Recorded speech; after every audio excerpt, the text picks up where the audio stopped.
जय जय श्री महाकाल। स्वागत है हमारी यूट्यूब चैनल में। तो चैनल को सब्सक्राइब कर लीजिए, बगल में बेल आइकॉन है वह भी दबा लीजिए ताकि हमारी कोई भी वीडियो हो आप उसे देख सकते हैं, रीड कर सकते हैं, समझ सकते हैं। तो आज हम एक ऐसी साधना जो एक कब्रिस्तान के जिन्न की साधना है, जो शैतान जिन्न की साधना है, ठीक है। काबुले जिन्न की साधना, काबुले जिन्न की साधना, ठीक है। शैतानी जिन्न है ये, ठीक है।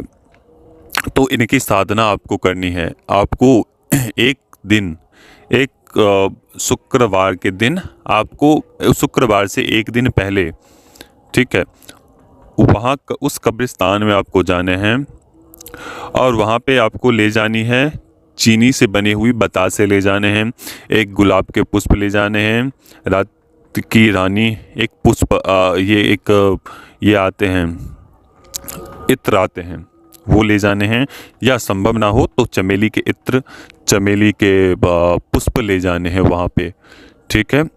और वहाँ पे जाने के बाद एक नया कब्र आपको देखना है कि कब्र आसपास नया कब्र हो, तो उस स्थान पर आप उसका प्रयोग, उसका जो क्रिया हम बताएंगे वो आपको करने हैं, ठीक है। तो कब्र कैसे करना है उसके तरीके वो हम बता देते हैं आपको। तो आपको करने हैं कि वहाँ पे जाने के पश्चात आपको एक बैठ खड़े होकर आपको सभी सामग्री आपको रखने हैं बारी बारी से। एक सबसे मुख्य पहले आपको लेना है इत्र को चारों तरफ कब्र के चारों किनारों पर छिड़कने हैं। और कब्र ये भी देखें कि कब्र नया वाला हो, पुराना नहीं होना चाहिए, ठीक है। शैतान जिन्न की, काबुले जिन्न की साधना है, ठीक है, लेकिन शैतान की वो ऊर्जाएं होंगी, ठीक है। इनके नाम में जिन्न लगा है, लेकिन इस शैतानी शक्तियों के सबसे ताकतवर बहुत ही ताकतवर हैं, ठीक है। तो वो सभी वस्तुएं वहाँ पे रखनी है। 4 बतासे लेने हैं, चारों कोने के ऊपर रखनी है, थोड़ी सी इत्र डालनी है, थोड़े थोड़े पुष्प डालने हैं, और एक जो गुलाब का पुष्प आप ले गए थे वो उसके सर के तरफ, चाहे 2 पुष्प लेने हैं गुलाब के, एक तो पैर के किनारे के पास और एक सर के किनारे के पास आपको रखने हैं, चाहे जिस दिशा में भी डाल दो, ठीक है। और डालने के पश्चात आपको वहाँ पर 5 मिनट के लिए बैठने हैं और उनसे निवेदन करना है कि मैं तुम्हें लेने के लिए आया हूँ, है काबुले जिन्न, है काबुले शैतानी जिन्न। इस प्रकार से आवाहन करना है। और जो शब्द हमारे द्वारा, जो मंत्र बताए जाएंगे आपको, वहाँ पे आपको पढ़ने हैं केवल 21 दफ़ा, और एक ही रात्रि में वह जिन्न आपके सामने खड़ा हो जाएगा। एक ही रात्रि की साधना है।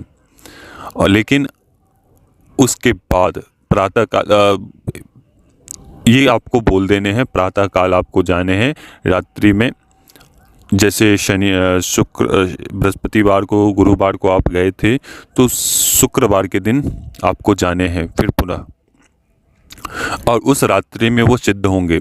वहाँ पे बैठ जाने हैं। आपको केवल अपने साथ एक इत्र ले जाने हैं और आपको कुछ बतासे आपको ले जाने हैं।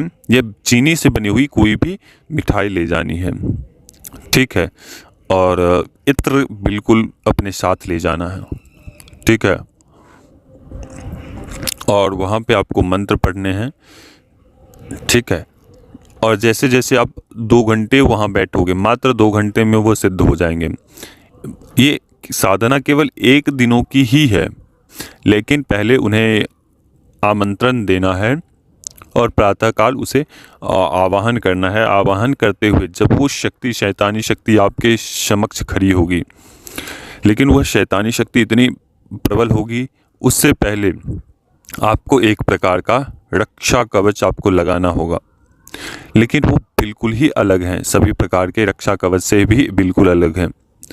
ध्यान रहे इस साधना में अगर किसी भी प्रकार की त्रुटि होती है, बिना गुरु के देख रेख में आप इस साधना को करते हैं, तो वो जिन्न आपको छोड़ता नहीं है, वह जिन्न छोड़ता नहीं है आपको, और वो बड़ी मुसीबत में भी पड़ सकते हैं।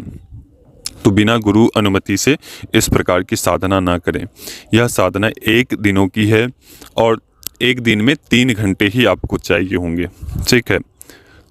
और 1 दिनों में वह जिन्न आपके सामने खड़ा होगा और वो आपसे हर एक प्रकार के ख्वाहिश को सिद्ध कर सकता है, आपसे हर एक प्रकार के वचनों को देगा, ठीक है। अगर विशेष परेशानी आए तो हमसे तुरंत जुड़ना है, हमसे बात करना है, ठीक है। कोई भी कठिनाई आए तो उस समय हमसे सीधे जुड़ जाना है, ठीक है। ऐसा नहीं है कि आप केवल बैठे रहोगे और बस अब बैठे रहोगे, ऐसा नहीं है। अगर किसी भी साधना में किसी भी प्रकार की त्रुटि आए तो तुरंत हमें फ़ोन करना है कि हमारी समस्या बढ़ रही है या बढ़ चुकी है, बिल्कुल इस प्रकार से करना, ठीक है।